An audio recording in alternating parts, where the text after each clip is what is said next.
Hoarding के 5 cases, सब standard के 24 केसेस, डाइवर्जन के 41 केसेस इस तरीके से ब्लैक मार्केटिंग के हुए हैं।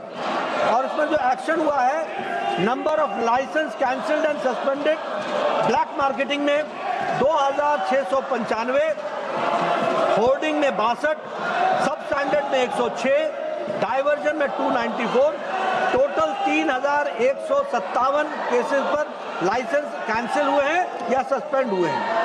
शो कॉज नोटिस जो है वो ब्लैक मार्केटिंग पर 2811, होर्डिंग पर 391, सब स्टैंडर्ड पर 1351, डाइवर्जन पर 1442 और टोटल शो कॉज नोटिस 5995 यानी 6000 के आसपास हुआ है।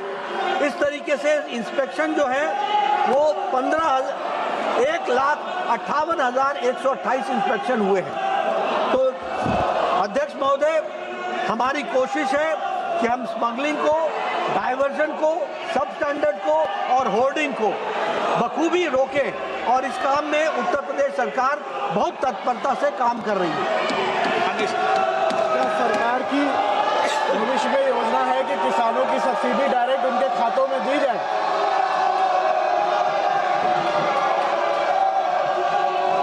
सब्सिडी लाखों करोड़ रुपए हम खाद के माध्यम से देते हैं, डायरेक्ट बेनिफिट में नहीं देते हैं और ऐसा कोई विचार भी नहीं।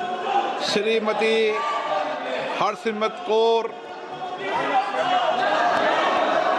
जी सर, मैं आपके माध्यम से माननीय मंत्री जी से पूछना चाहूँगी कि लगातार पंजाब में हर एक सीज़न में डीएपी की इतनी बड़ी शॉर्टेज भी आती है और ब्लैक मार्केटिंग ऐसे होती है कि एक डीएपी के बैग के लिए जो 1350 रुपये का होना पड़ता है तो उनको ज़बरदस्ती 3000 तक का दूसरा सामान भी खरीदवाया जाता है जो डीएपी चाहिए।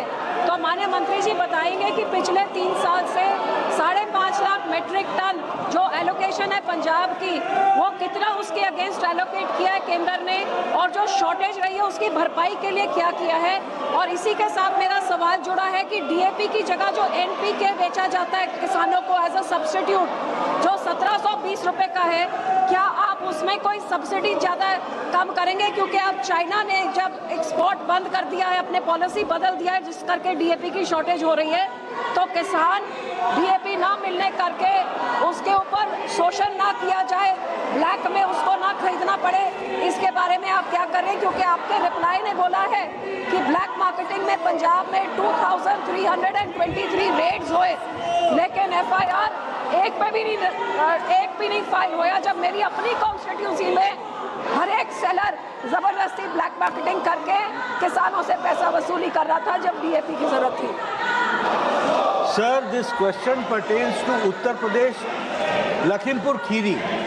This question does not pertain to Punjab. If a separate question is we will certainly answer it.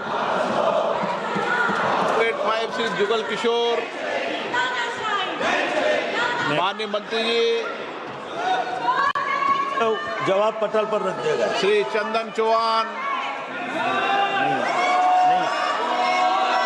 माननीय सदस्यगण, मैं पुनः आपसे आग्रह कर रहा हूं कि प्रश्नकाल महत्वपूर्ण समय होता है, आप सदन को चलने दें। ये आपका नारेबाजी करना संसदीय परंपराओं के अनुरूप नहीं है और नियोजित तरीके से आप सदन रोज स्थगित कराते हैं। देश की जनता इसको देख रही है। मैं पुनः आग्रह कर रहा हूं, महत्वपूर्ण प्रश्नकाल है, अपने अपनी सीट पर जाके विराजे और ये नियोजित सदन बाधित करने की जिम्मेदारी आपकी होगी। देश देख रहा है इस बात को लेकर। सदन की कार्रवाई आज 12 बजे तक के लिए स्थगित की जाती है।